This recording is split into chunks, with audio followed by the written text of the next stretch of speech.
आप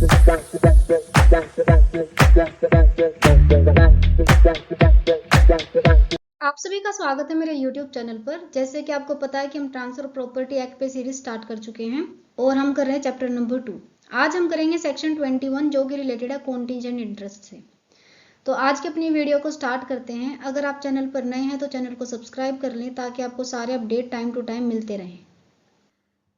vested interest and contingent interest, सबसे पहले हम इन्हें डिफ्रेंशिएट करते हैं कि दोनों में डिफरेंस क्या है।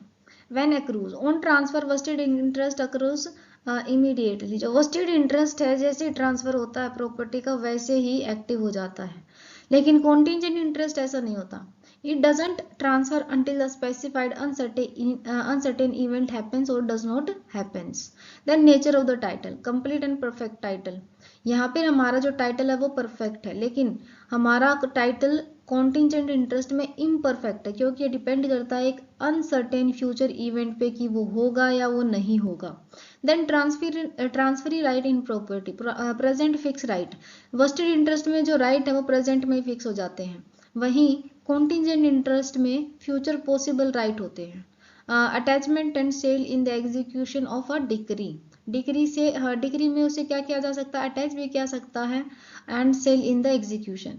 Can be attached and sold, vested वेस्टेड इंटरेस्ट से हम क्या कर सकते हैं, अटैच भी कर सकते हैं, सोल्ड भी कर सकते हैं, लेकिन कॉन्टिजेंट इंटरेस्ट में हम ऐसा नहीं कर सकते। Heritability, can be inherited, vested वेस्टेड इंटरेस्ट है उसे इनहेरिट किया जा सकता है लेकिन contingent interest can not be inherited. Then transferability, दोनों को हम ट्रांसफर कर सकते हैं। देखिए वेस्टेड इंटरेस्ट यहाँ पे भी ट्रांसफरेबल है और कॉन्टिजेंट इंटरेस्ट ये भी ट्रांसफरेबल है, लेकिन दोनों में फर्क है। इंटरेस्ट में be defeated because of the condition, जो कंडीशन स्पेसिफाई की है उसकी वजह से क्या होगा, हो सकता है कि जो इंटरेस्ट है वो डिफीट हो जाए। Then nature of the contingent interest, तो ये चीजें पढ़ के हमें क्लियर हो चुका कि हम कॉन्टिजेंट इंटरेस्ट का क्या नेचर है। फ्यूचर पॉसिबल राइट है, नॉट हेरिटेबल, हम इसे इनहेरिट नहीं कर सकते। देन ट्रांसफरेबल, ये ट्रांसफरेबल है। तो these are the nature of the contingent interest.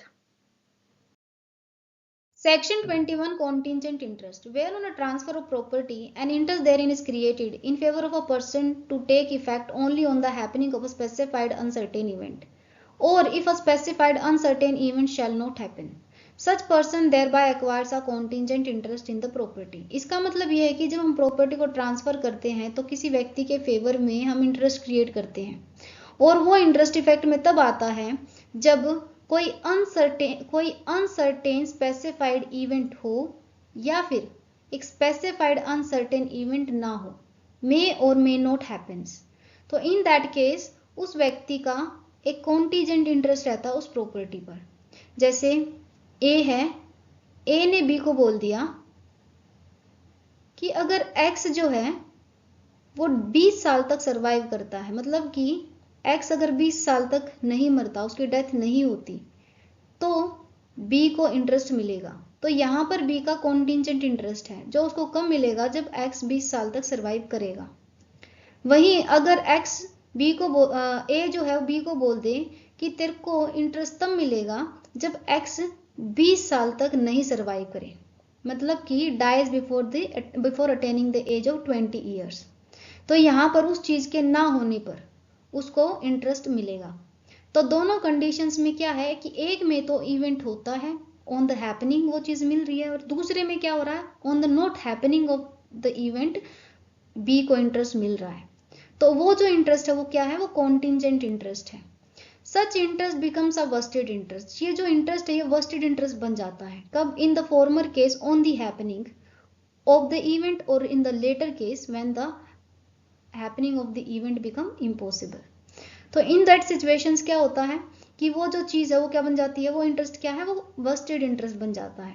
जैसे कि एक मैंने पढ़ाया था आपको कंडीशन प्रेसिडेंट, तो कंडीशन प्रेसिडेंट जो है क्या होता है कि जब तक हम ट्रांसफर नहीं करते उससे पहले तक जो हमारी कंडीशंस होती हैं उन्हें हम बोलते हैं कंडीशन प्रेसिडेंट, की उन कंडीशंस के बाद वो क्या हो जाएगा, ट्रांसफर हो जाएगा, फुलफिल हो जाएंगी, तो वो ट्रांसफर के बाद एप्लीकेबल नहीं होती। तो हम ये बोल सकते हैं until the condition precedent is fulfilled, the transfer does not take place and the interest of the transferee remains a contingent interest. तो हम बोल सकते हैं कि contingent interest become vested interest only upon the fulfilment of the condition precedent, मतलब कि upon the happening of the contingency, कि जो चीज बताई गई है वो चीज हो जाए तो उसके बाद वो इंटरेस्ट क्या हो जाता है, कॉन्टिंजेंट इंटरेस्ट वेस्टेड इंटरेस्ट में क्रिएट हो जाता है, चेंज हो जाता है। तो इसका एक एक्सेप्शन है, where under a transfer of property a person becomes entitled to an interest therein upon attaining a particular age। जब हम किसी प्रॉपर्टी का ट्रांसफर करते हैं तो उस टाइम अगर transferee also gives to him absolutely the income to arise from such interest before he reach that age, मतलब कि हम किसी व्यक्ति को जब प्रॉपर्टी ट्रांसफर करते हैं और बोलते हैं कि वो इंटरेस्ट उसको तब मिलेगा, वो उस इंटरेस्ट के लिए वो एंटाइटल तब होगा जब वो एक स्पेसिफिक एज को अटेन करेगा। लेकिन ट्रांसफरर जो है उस व्यक्ति को एब्सोल्युटली जो भी इनकम अराइज होती है उस इंटरेस्ट से, जो इंटरेस्ट ट्रांसफर करेगा जिसके लिए एंटाइटल होगा एक पर्टिकुलर एज पर, उस इंटरेस्ट से जो भी इनकम अराइज होती है वो उसे पहले ही दे देता है, उसके लिए वो पहले ही उसे क्या कर देता है, उसको दे देता है। देन या फिर पूरी की पूरी या उसमें से कुछ एक हिस्सा जो है उस व्यक्ति के लाभ के लिए उसको दे देता है कि उसके लिए ये चीज यूज होगी। तो in that case or direct the income or so much thereof any of the necessary as to be applied for his benefit, कि उसके बेनिफिट के लिए, उसके लाभ के लिए उस चीज को उसे दे देता है। Such interest is not contingent, तो उस इंटरेस्ट को हम कॉन्टिंजेंट इंटरेस्ट नहीं कहेंगे। This is the section 21 contingent interest. आज की अपनी वीडियो को यहीं पर एंड करते हैं, अब मिलेंगे नेक्स्ट वीडियो में एक नए टॉपिक के साथ।